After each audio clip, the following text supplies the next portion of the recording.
Hello student, today we will revise all the terms related with the congruency. Okay, so student, let's start the term congruency. Congruence of the triangle, criteria for congruence of a triangle, as well as we have to learn about some properties of a triangle, inequalities in a triangle. These terms are related with the congruency. हमने जो कुछ भी पहले पढ़ा है, ठीक है ना, कॉन्ग्रेंसी के बारे में, और उसमें जितने भी एक्सरसाइजेज थे उनमें ये सारे टर्म थे, ठीक है। तो इसे हम एक ग्लांस, है ना, कि रिवीजन एट ए ग्लांस, इस तरह से, है ना, हम क्या करते हैं, समझते हैं। सबसे पहला टर्म जो है वो हमारा क्या है कि कॉन्ग्रेंसी। अब ये कॉन्ग्रेंसी होता क्या है ना।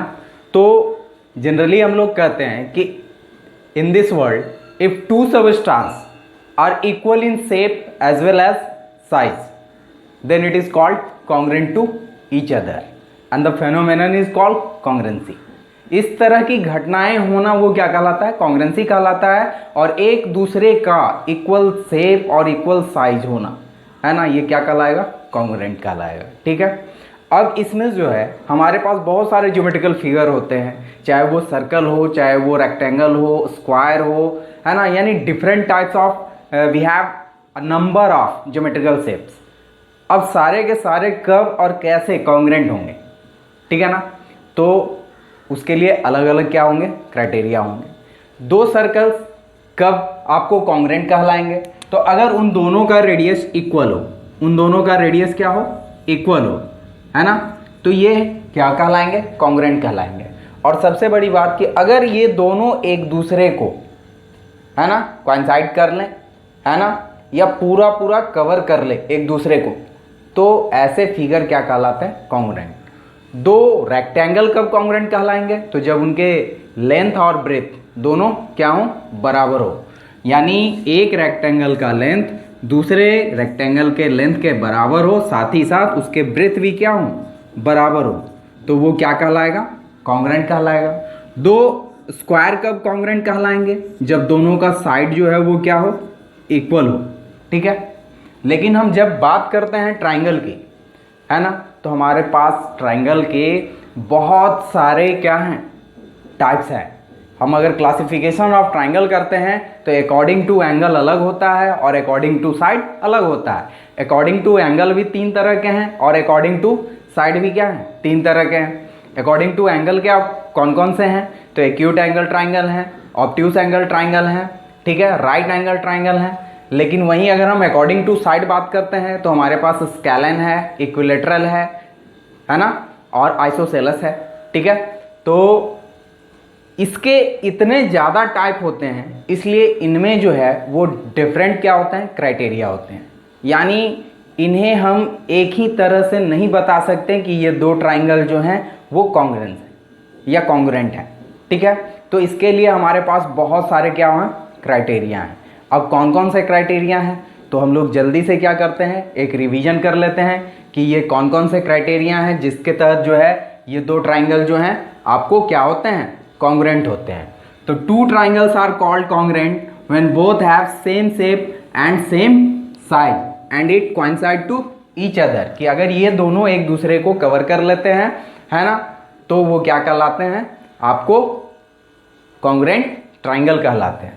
तो हमारे पास क्राइटेरिया के रूप में जो है वो टोटल 5 दिए हुए हैं। कितने दिए गए हैं, टोटल 5। और उन पांचों में सबसे पहले SSS, है ना, साइड साइड साइड। दूसरा जो है वो हमारा SAS, ठीक है। तीसरा जो होता है वो हमारा होता है ASA, एंगल साइड एंगल, है ना। चौथा हमारा क्या होता है AAS, है ना, एंगल एंगल साइड। और पांचवा जो है वो आपको RHS, राइट हाइपोटेनस साइड, ठीक है। तो ये हमारे पास 5 क्राइटेरिया होते हैं जिसके तहत हम लोग क्या करते हैं, दो ट्राइंगल को कॉन्ग्रुएंट करते हैं, ठीक है।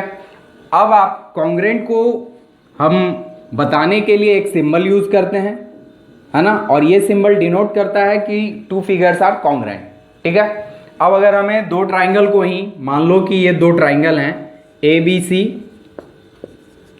है ना, और एक ट्राइंगल हमारे पास क्या है DEF, और ये दोनों कॉन्ग्रेंट हैं, तो इसे डिनोट करने के लिए हम लोग क्या यूज़ करेंगे, ट्राइंगल ABC है ना, कॉन्ग्रेंट ट्राइंगल DEF। यही वो सिंबल है जो बताता है कि ये दो फिगर जो है वो आपको क्या है, एक दूसरे से कॉन्ग्रेंट हैं।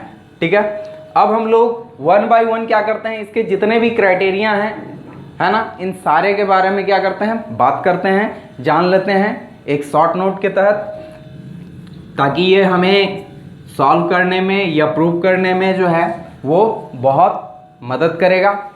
पहला जो क्राइटेरिया हमारा SSS, यानी दो ट्राइंगल है ना, दो ट्राइंगल ABC और DEF। ठीक है, इसमें अगर सपोज करते हैं कि AB जो है वो DE के बराबर है, AC जो है वो हमारा क्या है, DF के बराबर है, और BC जो है वो क्या है आपको EF के बराबर। ठीक है, तो ऐसे केस में ये दोनों क्या होंगे, कॉन्ग्रेंट होंगे, लेकिन क्राइटेरिया हमारा कौन सा यूज होगा, तो क्राइटेरिया यूज होगा SSS। हम लोगों ने जब कभी इसे बनाया है या थोड़ा बहुत भी जाना है, ठीक है, तो उसमें होता क्या है कि आपको इसमें से एक या दो क्लू तो इजीली अवेलेबल होते हैं, बाकी को हमें फाइंड आउट करना होता है पहले, या फिर पहले प्रूफ करना होता है, और तब जा करके हमारा ये दोनों क्या होता है, कॉन्ग्रेंट प्रूफ होता है। ठीक है, तो हम सबसे पहले क्वेश्चन में ये गौर करें कि हमें दिया क्या क्या गया है ना, किसे टारगेट करने पे ये कंडीशन फॉलो किए जा सकेंगे। तो मैं आपको सिर्फ एक मैंने शॉर्ट नोट दे रहा हूँ, आप इसे समझें और इसे अप्लाई करेंगे। तो अगर दो ट्राइंगल है ना, if two triangles have three sides, three corresponding sides are equal, then both are called triangular congruent है ना, by the criteria SSS, by the criteria SSS। तो now we are able to write it, triangle AB है ना C congruent to triangle। इसमें एक चीज और गौर करेंगे हम लोग कि नेमिंग सही से करना है, क्योंकि हमने जब लिया AB तो यहां जो है वो किसके बराबर है, DE के बराबर है। तो सबसे पहले आप D लो, ठीक है, लेकिन वहां गौर कर लो कि AB है ना, तो यहां हमने C लिया है, तो BC किसके बराबर है, EF के बराबर है। तो ठीक है, हमने ये नेमिंग कर लिया, लेकिन यही अगर पोजीशन इंटरचेंज होंगे तो नेमिंग करते समय हमें सिर्फ गौर करना है, क्योंकि एक बार नेमिंग हो जाने के बाद वो सारा का सारा है ना कि CPCT का जितना भी टर्म होंगे है ना कि corresponding part of congruent triangle, ठीक है, कि एंगल कौन सा किसके बराबर होगा, तो ये नाम से ही क्लियर हो जाता है कि एंगल A एंगल D के बराबर है, एंगल B किसके बराबर है, एंगल E के बराबर है, एंगल C एंगल F के बराबर है, साइड AB DE के बराबर है, साइड BC EF के बराबर है, AC जो है वो आपको DF के बराबर है।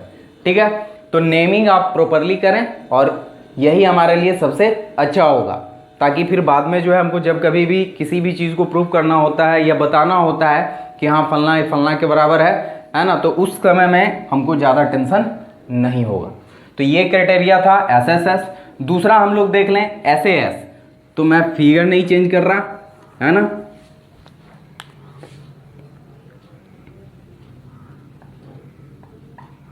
SAS नाम से ही क्लियर है कि दो साइड और उसके बीच का एंगल है ना, यानी इंक्लूडेड एंगल, कि ये आपके मान लिए कि हमने AB जो है वो किसके, AB और AC, ठीक है, ये आपको बराबर है DE और EF के, DE और EF के, साथ ही साथ इन दोनों के बीच का जो एंगल है इंक्लूडेड एंगल, यानी इसके बीच का एंगल A और इसके बीच का एंगल E, ठीक है ना, ये दोनों क्या हैं, बराबर है, ये दोनों क्या है, बराबर है।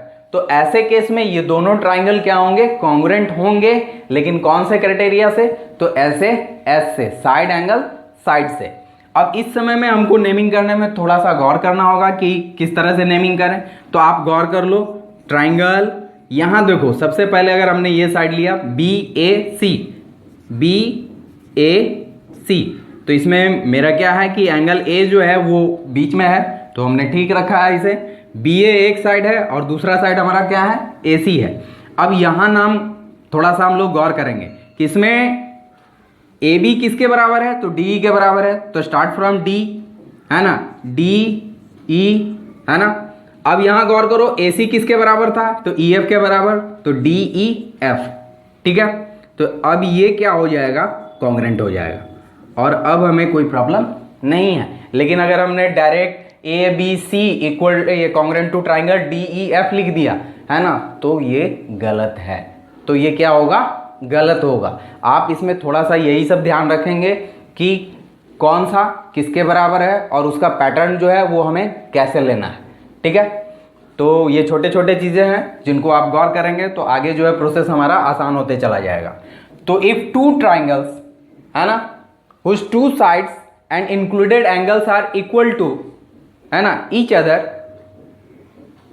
then it is called congruent by the criteria side angle side। अब बात करते हैं हम लोग ASA। तो ये देखो कि दो एंगल और बीच के साइड को, ठीक है ना, कि अगर दो ट्राइंगल में दो एंगल और बीच का साइड क्या है? इक्वल है, ठीक है।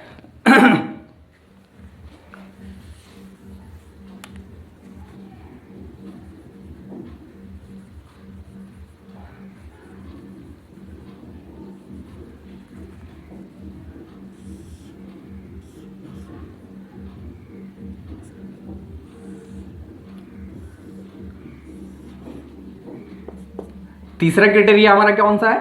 Angle side angle. ये अपने आप में ही आपको बताते रहता है कि हम क्या हैं, कि दो एंगल और बीच का साइड। आप इसमें से भी किसी में देख लें कि दो एंगल और बीच का साइड, ठीक है, ये क्या है?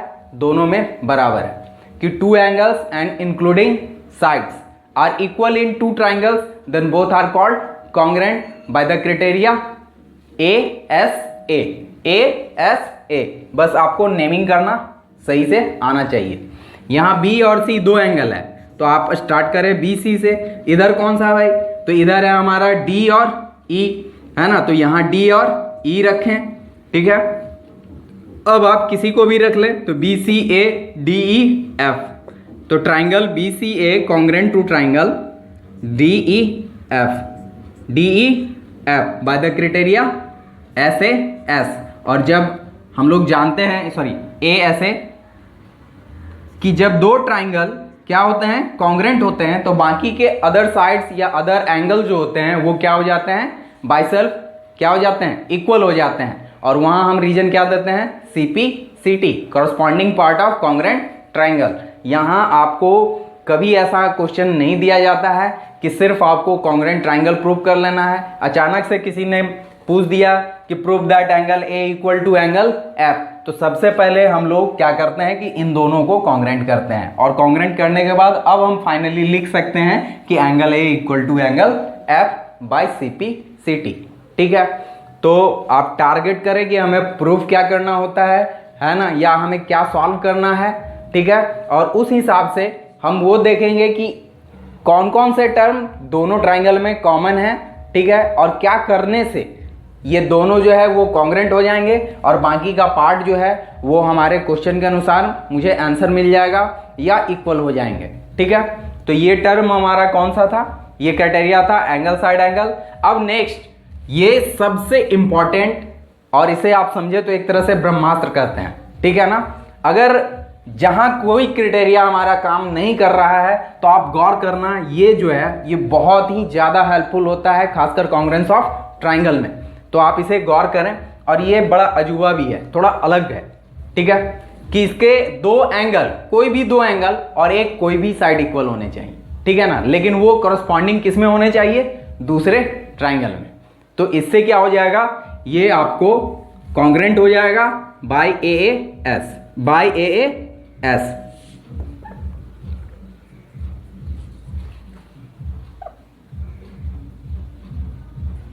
सपोज करो कि we have two triangles ABC and DEF in which angle A equal to angle D, ठीक है, angle C equal to angle E, as well as one of the side AB is equal to, है ना, कि AB जो है वो आपको किसके बराबर है?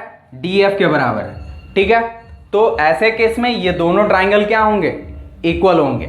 ये दोनों ट्राइंगल क्या होंगे?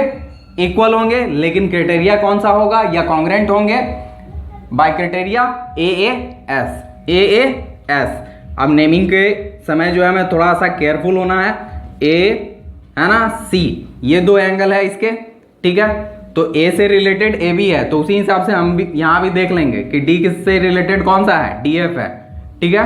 डी से रिलेटेड कौन सा है, DF है। तो सबसे पहले D then E, triangle D then triangle E, ठीक है। यहां हमने बी लिया है साइड, तो ACB, तो यहां हो जाएगा DEF कॉन्ग्रेंट, DEF क्या हो जाएगा, कॉन्ग्रेंट हो जाएगा, ठीक है। बाय द क्राइटेरिया क्या हो जाएगा, बाय क्राइटेरिया आपका हो जाएगा एंगल साइड। जहां आपको समझ में ना आए कि हाँ ये भी नहीं फॉलो कर रहा, ये भी फॉलो नहीं कर रहा, आप एक बार ट्राई जरूर करना एंगल साइड को। मैं कंफर्म करता हूं कि आपको मैक्सिमम केसेस में, है ना, आप सक्सेस होंगे, ठीक है। इसीलिए मैं इसे ब्रह्मास्त्र के नाम से जानता हूं या कहता हूं। अब जो है वो हमारा है RHS। तो RHS right hypotenuse, right angle hypotenuse side, यानी ये कंफर्म है कि ये सिर्फ और सिर्फ अप्लीकेबल है राइट एंगल ट्राइंगल के लिए। लेकिन कभी कभी हमें कंफ्यूज करने के लिए भी कि राइट एंगल तो दिया जाता है, ठीक है ना, लेकिन वहां क्या होता है कि RHS फॉलो ना हो करके कोई और क्राइटेरिया फॉलो कर जाता है। तो आप, ठीक है, सबसे पहले दिमाग लगाएंगे RHS पे, लेकिन जब देख रहे हैं कि ऐसा संभव नहीं है तो आप किसी अदर पे अप्लाई करें। सॉल्व करने का ये कॉमन सा तरीका है, समझे ना। जो आपको लग रहा है, लाइकली है कि हाँ भाई ये इससे हो सकता है, तो आप उसे ही फॉलो करें, अदरवाइज जो है आप नेक्स्ट पे ध्यान दें, ठीक है। तो RHS इस क्राइटेरिया के लिए हमें कौन कौन से कंडीशंस चाहिए, ठीक है। तो उसे सबसे पहले तो दो राइट एंगल ट्राइंगल होने चाहिए। सबसे पहले क्या होना चाहिए, दो राइट एंगल ट्राइंगल होने चाहिए, ठीक है। राइट एंगल ट्राइंगल, सपोज करो ये ABC है और ये हमारा क्या है, DEF है। तो यहां एंगल B जो है वो एंगल E के, है ना, इक्वल है। साथ ही साथ कहता है हाइपोटेनस वुड बी इक्वल, कि अगर दोनों का हाइपोटेनस क्या है, इक्वल है, और एक साइड भी क्या है, इक्वल है, एक एक साइड क्या है, इक्वल है। तो ये दोनों ट्राइंगल जो हैं वो आपको एक दूसरे के क्या होंगे, कॉन्ग्रेंट होंगे, और बाय द क्राइटेरिया RHS, ठीक है। तो now we are able to write it, triangle ABC equal congruent to triangle DEF, ठीक है ना। और यहां आप लिख सकते हैं बाय द क्राइटेरिया RHS। कैसे, तो हम ऐसे लिखते हैं कि AB is equal to D, AB is equal to D, AC is equal to DF and angle B is equal to angle E। Therefore triangle ABC congruent to triangle DEF by RHS। इसके बाद जो आपका conclusion, जो कुछ भी निकालना होता है या आपको जो कुछ प्रूफ करना होता है, हम उसे लिख सकते हैं। कि सपोज इसमें हमें कहा हो कि angle C equal to angle F proof करने के लिए, तो हम जब इन दोनों को कॉन्ग्रेंट कर चुके हैं तो अब हम लिख सकते हैं angle C is equal to angle F by the CPCT, ठीक है, corresponding part of congruent triangle. मैं ये पूरा का पूरा चैप्टर नहीं आपको समझा रहा, ये सिर्फ एक रिवीजन वर्क है, ताकि ये आपको और भी अच्छे से हेल्प करे, मदद करे। आपने इसे 8 में भी 7 में भी पढ़ा है, ठीक है ना। तो एक ब्रशअप हो जाने के बाद बहुत हद तक हम लोग क्या करते हैं कि इजीली इसे सॉल्व करने लगते हैं या बनाने लगते हैं, ठीक है। अब हम लोग बात करते हैं सम प्रॉपर्टीज ऑफ ट्राइंगल। तो कुछ प्रॉपर्टीज जो है वो ट्राइंगल के, जो इस चैप्टर में बहुत ज़्यादा यूज हुए हैं या होने वाले हैं। अगर आप पहली बार बना रहे हैं तो आप इसे यूज करेंगे, और ये रिवीजन पर्पस के लिए था। तो some properties of a triangle, सबसे पहले हम लोगों को जो है साइड वाइज, ठीक है ना, इन सब के बारे में बात कर लें कि डिफरेंट टाइप्स ऑफ ट्राइंगल।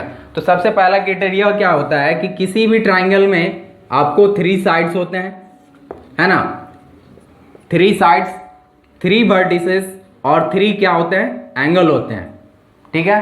पहला प्रॉपर्टी ये आप याद रखेंगे। दूसरा जो है कि angle sum property of a triangle, angle sum property of a triangle, कि तीनों एंगल का सम क्या होता है कि अगर ये ट्राइंगल ए बी सी है तो इसमें angle A plus angle B plus angle C equal to क्या होता है 180 degree by angle sum property of a triangle. इसे लिख देना चाहिए ताकि सामने वाले को इजीली समझ में आ जाए। By angle sum property of triangle, ये हमने प्रूव भी किया था, ठीक है, कि angle A plus angle B plus angle C equal to 180 degree. इसके अलावा क्या होता है कि अब आप अगर डिफरेंट टाइप्स ऑफ ट्राइंगल की बात करें तो उसमें स्केलेंट ट्राइंगल में है ना, कोई भी साइड जो होता है फॉर स्केलेंट ट्राइंगल, कोई भी साइड जो होते हैं वो इक्वल नहीं होते हैं, ये अलग और ये अलग होते हैं, ठीक है।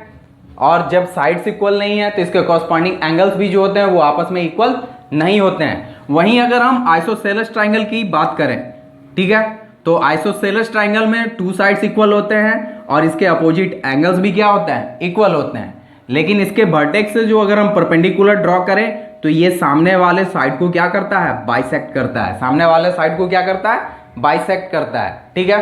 तो ये प्रॉपर्टी कुछ है।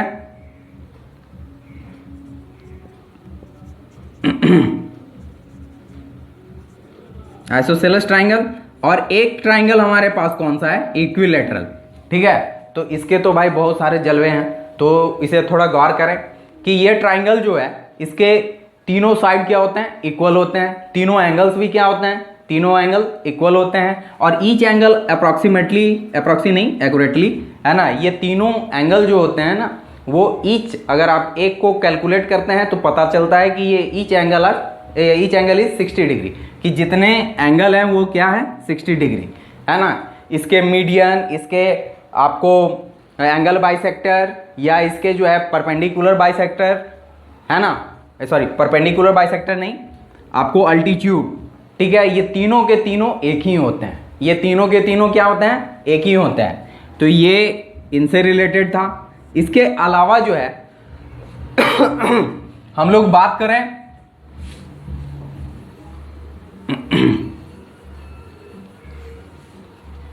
बात करते हैं कि एक ट्राइंगल में जब कभी हम क्या करते हैं, इसे किसी भी एक साइड को जो है एक्सटेंड करते हैं तो एक्सटीरियर एंगल जो बनता है ये इंटीरियर अपोजिट एंगल के सम के बराबर होते हैं, यानी ये एंगल इन दोनों के सम के बराबर होगा।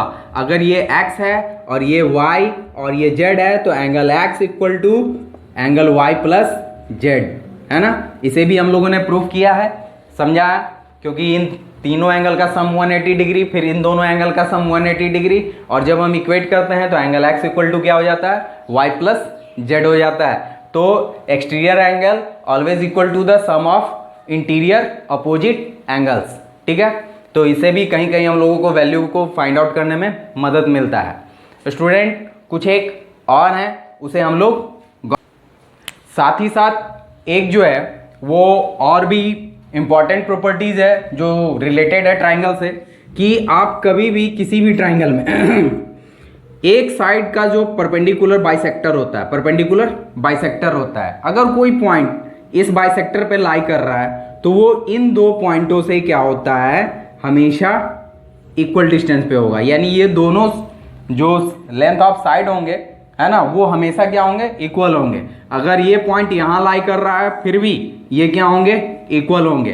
क्यों? क्योंकि ये दोनों कॉन्ग्रुएंट ट्राइंगल के अंदर है ना, तो निश्चित है इनके कॉरस्पॉन्डिंग साइड्स क्या होते हैं, इक्वल होते हैं। अब हम बात करेंगे कुछ इनइक्वलिटीज इन ट्राइंगल में, ठीक है ना, कि इनइक्वलिटीज इन ए ट्राइंगल, जो कि लास्ट टॉपिक होता है हमारे एक्सरसाइज का, तो थोड़ा सा उसे ब्रशअप कर लेते हैं ताकि सॉल्व करने में हमें क्या हो, मदद मिले। तो सबसे पहले जो है आप गौर करेंगे कि ये एक ऑब्ट्यूज एंगल ट्राइंगल है, ठीक है। तो ऐसे केस में क्या होता है कि ये लॉन्गेस्ट साइड है ना, कहा जाता है कि the side opposite to the greater angle is greatest या लॉन्गेस्ट, ठीक है, कि जो अपोजिट, जो किसी ट्राइंगल में सबसे बड़े एंगल के ठीक सामने वाला जो साइड होगा वो सबसे बड़ा होगा, और सबसे छोटे एंगल के सामने वाला जो साइड होगा वो सबसे छोटा होगा। तो ये इनइक्वलिटीज के टर्म थे, ठीक है। सिमिलरली ये इसका वाइस वर्सा होगा कि अगर साइड बड़ा है तो उसके ठीक सामने वाला अपोजिट एंगल जो है या सामने वाला जो एंगल है वो आपको सबसे बड़ा होगा। अगर साइड सबसे छोटा है तो ठीक उसके अपोजिट जो साइड होगा है ना वो सबसे छोटा होगा।